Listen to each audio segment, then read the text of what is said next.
Hi everybody, welcome to ELRIG Day 2 Drug and Discovery 2021 in Liverpool.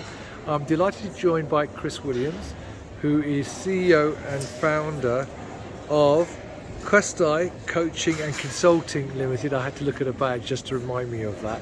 And I'm just going to get a quick catch up because Chris is actually on the committee for ELRIG.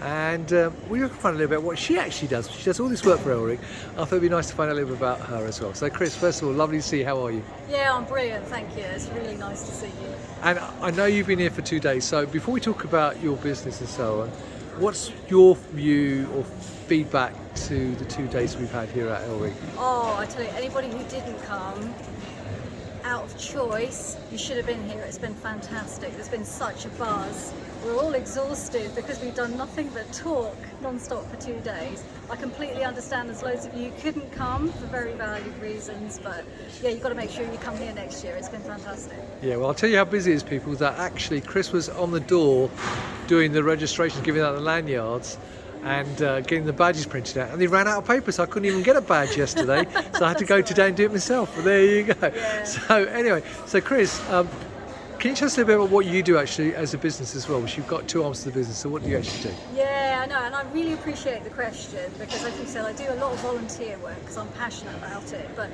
for those of you that don't know me, I'm a scientist by training. I spent 20 odd years working in the industry till I decided to go and do something for myself and my passions and what really drives me. And that's all about people in science. So there's 2 arms to my business. Having been around the block a little bit in terms of the science, I do a lot of scientific consulting. So whether that be sort of research-based process optimization, or running workshops to set strategy and objectives, all that kind of scientific stuff I do. But because I've got that people passion as well, I'm actually a trained coach.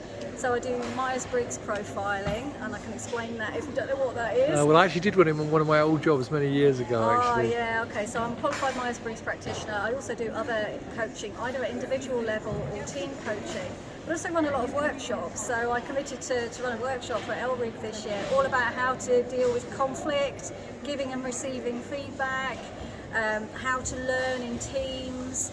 So, you know, I just do all sorts of stuff because I love it, and it's things that I know can go wrong in our industry that I focus on. So I've got one question for you though, because you're talking about coaching and helping people in terms of managing conflict. Do you think that the pandemic has made companies look more inwards in terms of how they do manage their stuff and become more empathetic in terms of looking at those sort of issues and how they deal with stuff, particularly with the whole working from home situation and flexible working? And now I know hopefully that things are starting to get back to normal a little bit and people are coming out of lockdown, but do you think that will continue and companies will still invest in those areas? Yeah, it's a really good question. I've already seen people, all sorts of aspects to that, you know, a big focus on well-being, different ways of working, but also what can happen when you've got really engaged teams.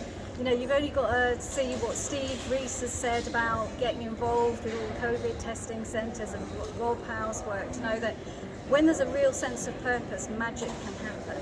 But that can even happen in an organisation. That's what I spend a lot of my time doing in organisations, is helping people to see that actually a team isn't just about a group of people sat around a table.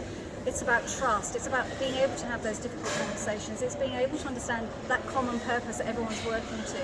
And if you focus on that, everyone goes the extra mile and stuff happens. So yeah, I think there is a desire, I think that awareness has been there.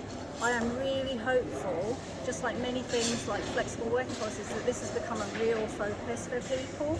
People have seen opportunity to do things differently and that people will invest. And I can tell you at the beginning of this year, one of my clients said, can you come in and help us work out how to transition back to normal day of life? So I think probably the short answer is yes, I think it will continue to be a focus. That's brilliant. Well, look, thank you for all your help at ELRIG. I know you do a load of work for them, so on their behalf, I'm going to say thank you anyway, although maybe I'm not qualified to do it, but I will say thank you anyway.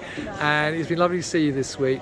I wish you lots of success in your own business and also obviously in your continued work with ELRIG. So thank you very much. Well, one final question while I remember is, where can people get more information if they want to know more about your solutions? Yeah, thank you. So www.questae.com, and I probably need to spell Questae for you. It's Questae. AE. But if in doubt, anybody who knows me at ELRIG can get you my email address and contact details. Well, actually, you didn't even have to spell it out because I was going to put it in the post above the video. So there you go. But you've done it now, so people can take it down. So there you go, viewers. So if you want to know more about ELRIG, actually, you can speak to Chris. If you want to know more about coaching and scientific consulting, speak to Chris as well. So, Chris, all I can say is have a safe journey home. I know it's not quite over yet for you, but I know you're on your way home. So have a safe journey home, and hopefully we'll catch up with another distance. Brilliant. Thank you very much for taking the time to have a quick chat with me. I appreciate it. And viewers, I hope you found that useful. As I said, it's interesting to know about how companies, particularly in life science now, are viewing conflict resolution and how they are dealing with their staff. So as I said, I hope you found that useful. And until next time, as always, stay well and stay safe. Bye-bye.